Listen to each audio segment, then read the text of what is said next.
श्रीनगर से 3 डॉक्टर और एक मुफ्ती को एनआईए ने गिरफ्तार किया है।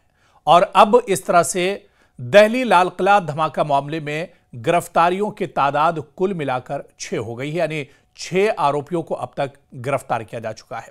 इससे पहले आपको याद होगा कि डॉक्टर शाहीन को लखनऊ से गिरफ्तार किया गया था और इसी तरह से कश्मीर के पुलवामा से भी कई गिरफ्तारियां हुई थी, कई लोगों को हिरासत में लिया गया था। हालांकि इस बीच जिन लोगों को हिरासत में लिया गया उनसे पूछताछ की गई और उन्हें छोड़ दिया गया, लेकिन जो इस पूरे मामले के आरोपी हैं, जिन पर शक की सुई जा रही है, उनकी ताबड़तोड़ गिरफ्तारियां हो रही हैं और उनसे गहन पूछताछ की जा रही है।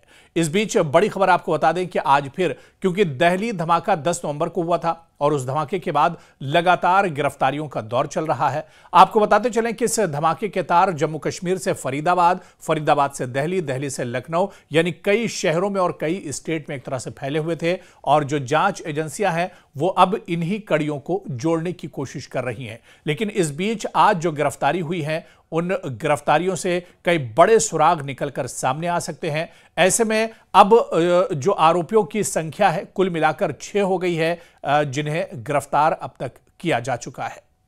उधर जम्मू में कश्मीर टाइम्स के मुख्यालय से हथियार बरामद हुए। आज की सबसे बड़ी खबर थी, देश विरोधी लेख लिखने के आरोप में सुबह एसआईए ने छापा मारा था और जराये के मुताबिक AK राउंड, AK कारतूस, पिस्टल राउंड और 3 ग्रेनेड लीवर बरामद किए गए थे इस छापे के दौरान।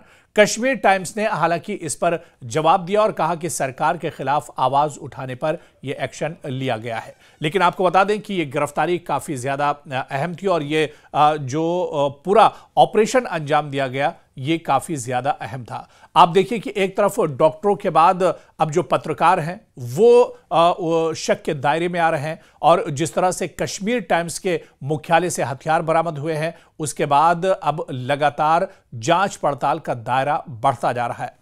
सवाल यह उठ रहा है कि पहले डॉक्टर्स का पूरा ग्रुप इस धमाके से जुड़ा हुआ था, उसके बाद अब पत्रकार और कश्मीर टाइम्स के मुख्यालय में जिस तरह से हथियार मिले हैं, तो आखिर कितने किरदार हैं इस धमाके के पीछे और कितने तार जुड़े हुए हैं इस धमाके के पीछे, यह बहुत अहम है। हालांकि कश्मीर टाइम्स के मुख्यालय से हथियार बरामद हुए हैं। देश विरोधी लेख लिखने के आरोप में सुबह एसआईए ने यह छापा मारा था और उसके बाद तमाम जांच पड़ताल इसमें हो रही है और यह कहा जा रहा है कि जब इसमें पूछताछ होगी तो और भी बड़े खुलासे एक तरह से निकलकर सामने आ सकते हैं। उधर कश्मीर टाइम्स के दफ्तर पर पड़े एसआईए के छापे पर इल्तिजा मुफ्ती ने एतराज जताया है। कहा है कि कश्मीर में सच के हर रास्ते को देश विरोधी कहकर दबाया जा रहा है। क्या हम सब देश विरोधी हैं? आपको बताते चलें कि दिल्ली में धमाके के बाद लगातार जम्मू कश्मीर में गिरफ्तारियों का दौर चल रहा है और कश्मीर के अलग अलग हिस्सों में कभी एनआईए, कभी एसआईए और कभी सीआईके की लगातार गिरफ्तारियां चल रही हैं। यहां तक कि जो लोकल पुलिस है वो भी लगातार इस सिलसिले में जांच पड़ताल कर रही है और छापे मारे जा रहे हैं। इसी तरह से जम्मू में कश्मीर टाइम्स के दफ्तर पर जिस तरह से छापा मारा गया और जराये के मुताबिक इस दफ्तर से हथियार मिले हैं, इसके बाद अब कहीं ना कहीं इस जांच का दायरा एक तरह से बढ़ सकता है। लेकिन पहले की तरह से ही एक बार फिर पीडीपी लीडर इल्तिजा मुफ्ती ने इस कार्रवाई पर भी सवाल उठाया है।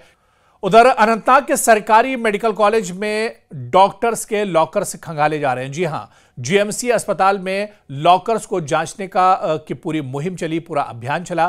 पहले अनंतनाग में ही डॉक्टर के लॉकर से एक AK-47 मिली थी। आपको बताते चलें कि अनंतनाग जीएमसी में एक डॉक्टर काम करता था और इस डॉक्टर के लॉकर से AK-47 राइफल मिली थी और यह राइफल मिलने के बाद ही जो आरोपी डॉक्टर था उससे जब पूछताछ की गई तो उसका कनेक्शन फरीदाबाद से, हरियाणा के फरीदाबाद से निकला। उसके बाद ही दिल्ली का धमाका पेश आता है और फिर एक एक करके गिरफ्तारियां होती हैं।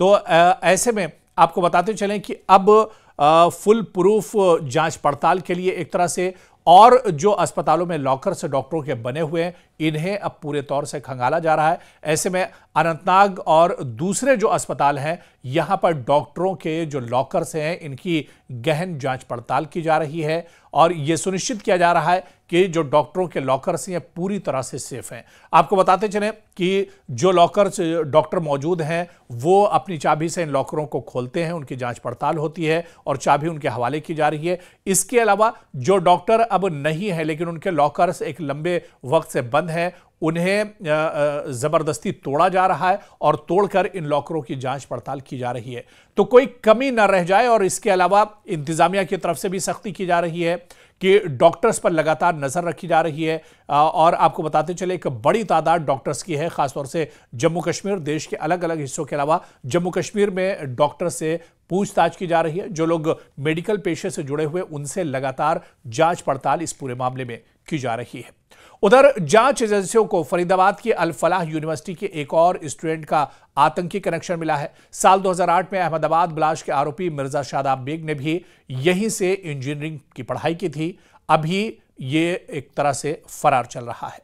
तो आपको बताते चले कि इस पूरे मामले में जिसके तार जम्मू कश्मीर से जुड़े हुए थे, जिसकी शुरुआत ही एक तरह से जम्मू कश्मीर से हुई थी और उसके बाद लगातार जो जांच पड़ताल है, जो छापेमारी की जा रही है, बल्कि जांच पड़ताल में जो कड़ियां हैं वो जोड़ने की कोशिश की जा रही है और नए नए खुलासे अब इस पूरे मामले में हो रहे हैं। ऐसे में अल फलाह यूनिवर्सिटी के एक और तालिब इल्म, एक और स्टूडेंट का सुराग मिला है और इसका आतंकी कनेक्शन भी सामने आया है। साल 2008 में अहमदाबाद ब्लास्ट के आरोपी मिर्जा शादाब बेग ने भी यहीं से इंजीनियरिंग की पढ़ाई की थी। अभी भी वो एक तरह से फरार चल रहा है। उधर कुलगाम में एक कार्यक्रम के दौरान सीएम उमर अब्दुल्ला ने बड़ा बयान दिया है। दिल्ली में गाड़ी चलाने से डर लगता है, यह बयान है जम्मू कश्मीर के मौजूदा सीएम उमर अब्दुल्ला का।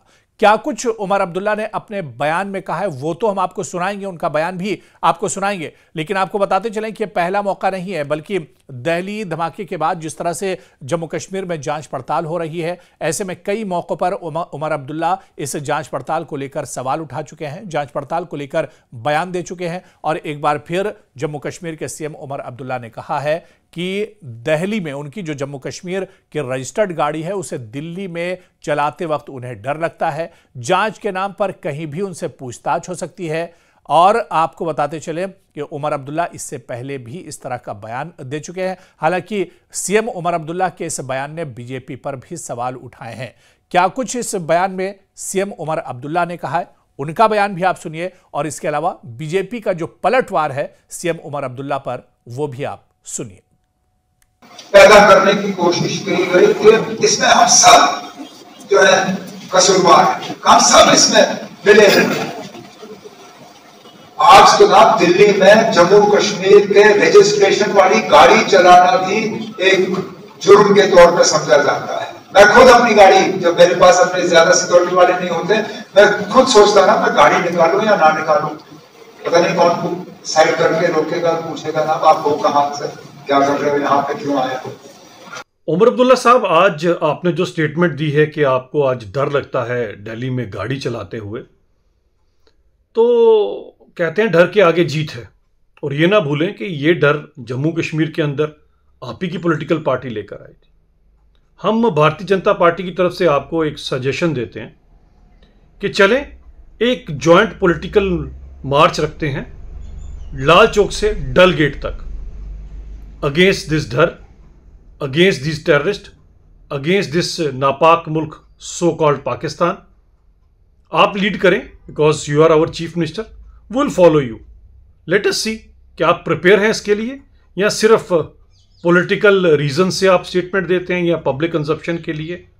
We are waiting for your reply and honestly we will follow you. You lead the March.